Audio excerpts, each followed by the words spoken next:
Hello everyone, Tim the Train Guy here once again. So if you're like me, you collect model trains, and as a result, you have a few flat cars. And now I'm sure you're all familiar with this iconic one that I have shown in multiple of my short videos that has the Take and Play Thomas on it. So I did this because I was tired of just having this flat car here be empty. However, I also have this other flat car that is also empty. And unfortunately, I don't have another Take and Play Thomas that I would want to put on this one. So I figured I'm going to make a more realistic load for this one. So what I was thinking to do for a realistic flat car load is these sort of steel plates like the ones you see here. You know, like flat plates, and they usually have some bits of wood in between them.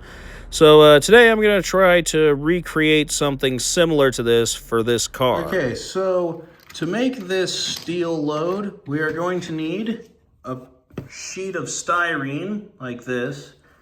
I decided to go for this slightly thicker one to make it look a bit more like a thick plate of steel. And we're also going to need some pieces of the cheap craft wood that I have left over from making that railroad crossing a few videos ago. And we are also going to need a hobby knife and a cutting board. So let's get into it. So to start out, you're going to want to get your styrene and your flat car. You're going to want to kind of get a rough idea of how big you're going to need to make the plates, how long. Kind of mark it there with your hobby knife. All right. Then you're going to get your cutting board, go over here, and you're just going to score the styrene. That was terrible, but you're going to score it, and it should just kind of snap off like that, right? Yeah, see, that was a terribly unstraight line, but we'll work on it. All right, so I've gone in with my hobby knife here, just kind of, sort of whittled away at it like so, but disclaimer, be very careful if you're doing it like this. And basically that's just kind of, smoothed out the edge a bit. Probably have to refine that down a bit, but you can see that's right about the size we want it. You don't want it necessarily the whole length of the car, but yeah. All right, then once you do that, you're gonna want to take your car, get about the width of the little less than the width of the car, right? So about like that, sort of. Again, you just score it, and you basically just repeat that process. If I can straighten my knife there. Yep, and you just repeat that process a few times. Well, that one didn't turn out quite right. But yeah, you just repeat that process a few times until you have a number of strips that you can stack on top of each other. All right, now that we got our styrene cut, I cut a few of them a little shorter so we could get some variation in there. But anyway, now we move on to what we use the cheap craft wood for. So basically, you're just gonna cut this into a few pieces, just slightly wider than these, like, let's see, look about right there. And you just kind of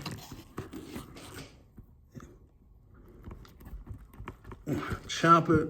You just kind of cut it with your hobby knife, like that.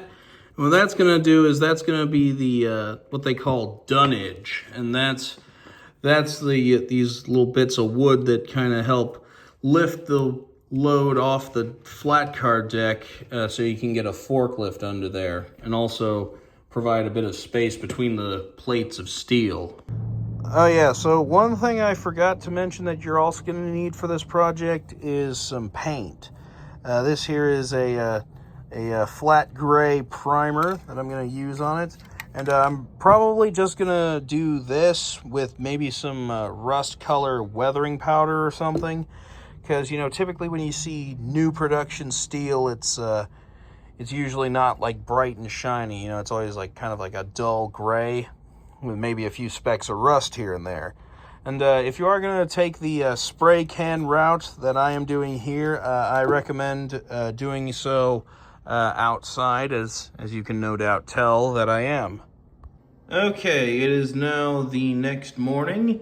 I went ahead and gave each of these plates a gloss clear coat. I think it looks pretty good. Anyway, so now we're going to get to how we assemble them into the actual flat car load.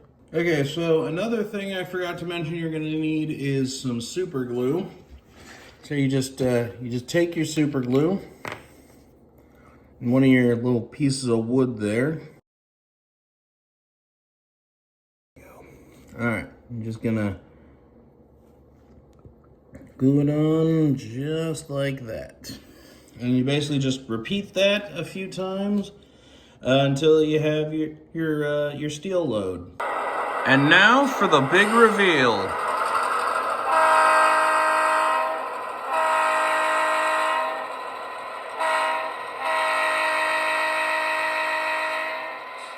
All right, I would say for what I was trying to do, this has turned out pretty good. So anyway, hope this helped you guys figure out how to do this if you so desire. And as always, thank you all for watching. I'm Tim the Train Guy, and bye for now.